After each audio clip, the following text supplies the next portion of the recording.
Hi, welcome back to Poem of the Man God, Volume 1, Chapter 5, Part 4, The Birth of the Virgin Mary. Jesus continues, Everything was created for me, beloved Son of the Father. I, King, should have had under my divine royal feet carpets and jewels, such as no royal palace had, and songs and voices and servants and ministers around me, as no sovereign ever possessed, and flowers and gems, all the sublime, the greatness, the kindness that may derive from the thought of a God.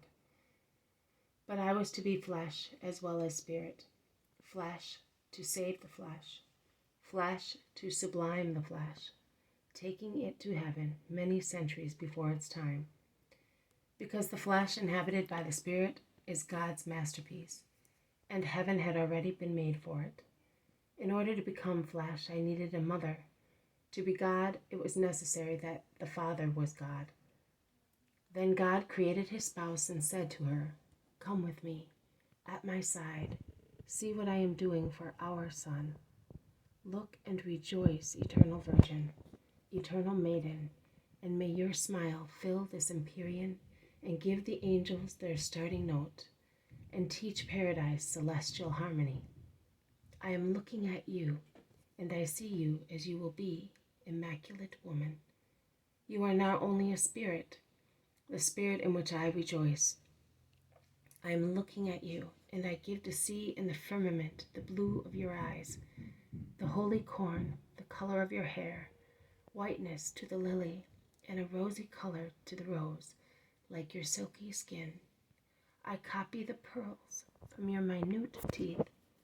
I make the sweet strawberries, watching your mouth, and I give the nightingale your notes, and the turtle doves your weeping, and reading your future thoughts, and listening to the throbs of your heart.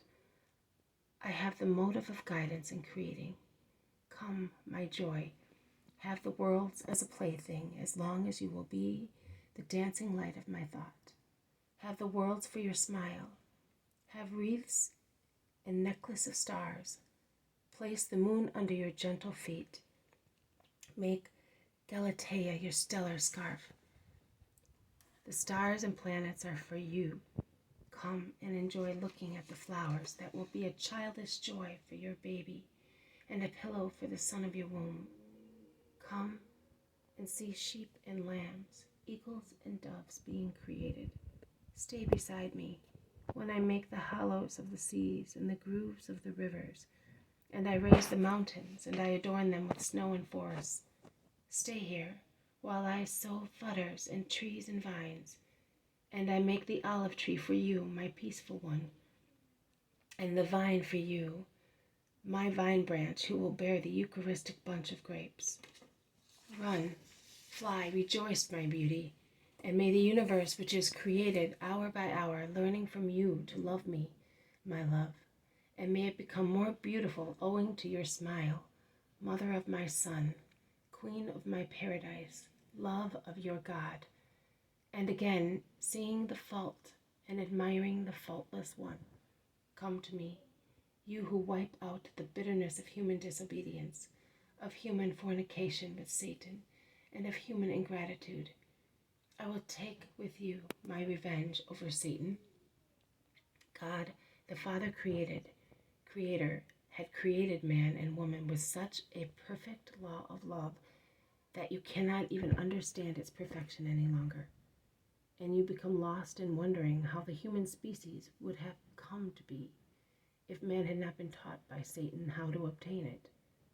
Look at the fruit and seed plants. Do they produce seed and fruit by means of fornication? By means of one fecundation out of 100 copulations? No. The pollen emerges from the male flower, and driven by a complex of meteoric and magnetic laws, it proceeds to the ovary of the female flower. The latter opens, receives it, and produces. It does not pollute itself and then refuse it, as you do, to enjoy the same sensation the following day. It produces, and until the new season, it does not get pollinated, and when it does, It is only to produce. Look at the animals, all of them. Have you ever seen a male animal and a female one approach each other for a sterile embrace and lascivious dealings? No. From near or far they fly, crawl, jump, or run. They go, when it is time, to the fecundation rite. Neither do they evade stopping at the pleasure, for they go further, to the serious and holy consequences of the offspring, the only reason that should cause a man a demigod by his origin of grace, which I have made complete, to accept the animality of the act, necessary, since you descended by one degree towards animals. You do not act as plants and animals do. You had as your teacher Satan. You wanted him as your teacher, and you still want him. And the works you do are what one would expect of the teacher you wanted.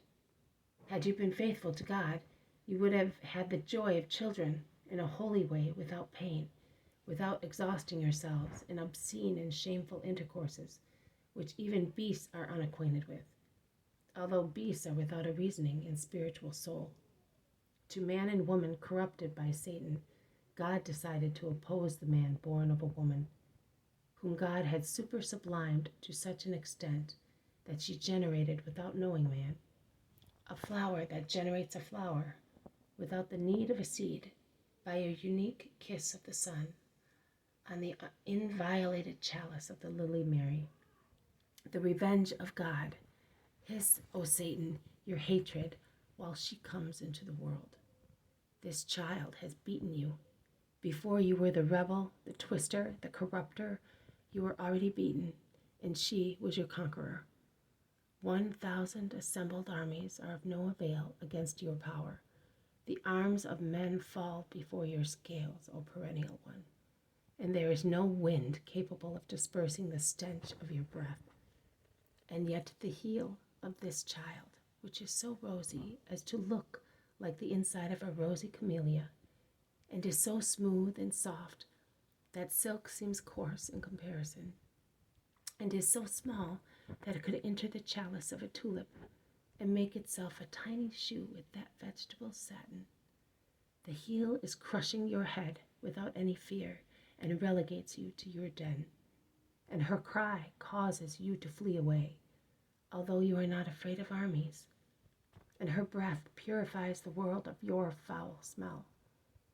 You are defeated. Her name, her look, her purity are a lance, a thunderbolt that pierces you and demolishes you and imprisons you in your den in hell. O cursed one, who deprived God of the joy of being the Father of all men created. In vain you have corrupted them, who had been created innocent, leading them to knowledge and conception by means of the sensuousness of lust, depriving God in his beloved creature of being the benefactor of the children according to rules which had they been respected, would have kept a balance on earth between sexes and races, a balance capable of averting wars between peoples and calamities between families. By obeying, they would have also known love. Nay, only by obeying they would have known love and possessed it, a complete and peaceful possession of this gift from God, who from the supernatural descends to the inferior, so that also the flesh may rejoice devoutly, since it is united to the Spirit and created by him who created the Spirit. Now, men, what is your love? What are your loves? Either lewdness disguised as love, or an incurable fear of losing the love of your partner through her or other people's lewdness. You are never sure of possessing the heart of your husband or wife, since lust entered the world, and you tremble and cry and become overwrought with jealousy. Sometimes you kill to avenge a betrayal, sometimes you despair, and sometimes you lack will or even become insane. This is what you have done, Satan, to the children of God. Those whom you have corrupted would have known the joy of having children without suffering any pain, and would have experienced the joy of being born without fear of dying. But now You are beaten in a woman and by a woman. From now on, whoever loves her will become once again God's own, overcoming your temptations to be able to look at her immaculate purity. From now on, mothers, though not able to conceive without pain, will find comfort in her. From now on, she will be the guide of married women and the mother of dying people, so that it will be sweet to die resting on that breast, which is a shield against you, you cursed one, and against the wrath of God. This has been The Poem of the Man God, Volume 1, Chapter 5, Part 4. Thank you for listening. I'll see you tomorrow, and may peace be with you.